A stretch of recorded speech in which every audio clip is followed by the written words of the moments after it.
الحمد لله رب العالمين، الصلاة والسلام على خاتم النبيين وعلى آله وصحبه أجمعين، أما بعد، فأعوذ بالله من الشيطان الرجيم، بسم الله الرحمن الرحيم.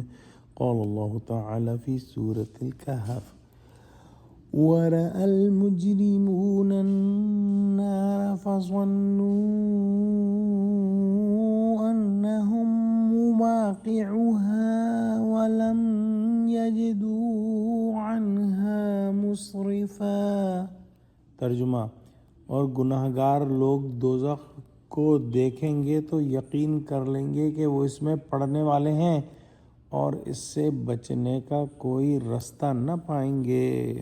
انسان کسی مشکل کو اپنے سامنے دیکھتا ہے تو اس سے بچنے کی راہ نکالتا ہے اور تدبیریں کرتا ہے، اور اس کو امید ہوتی ہے کہ کسی نہ کسی طرح سے اس پریشانی سے بچ نکلے۔ آخرت میں جب اعمالوں کے دفتر کھولے جائیں گے اور حساب کتاب ہوگا تو شروع میں شاید کچھ معافی کی امید ہوگی، لیکن جب ان کو جہنم کے سامنے پیش کیا جائے گا تو اس کو دیکھتے ہی یقین ہو جائے گا کہ اب اس میں گرنا ہے اور فرار کا کوئی رستہ نہیں۔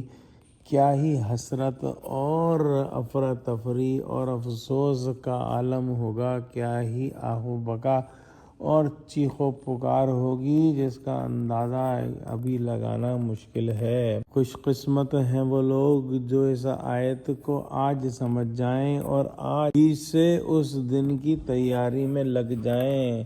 دعا کرتے ہیں کہ اللہ سبحانہ و تعالی ہم کو قرآن کا فہم عطا فرمائے، ہم کو سچوں سے جوڑے، ہم کو صراط مستقیم پر قائم فرما دے۔ اللہ مسلمانوں کی مدد کر، مسلمانوں کو متحد کر، آمین۔ وآخر دعوانا ان الحمد للہ رب العالمین، والسلام علیکم ورحمۃ اللہ وبرکاتہ۔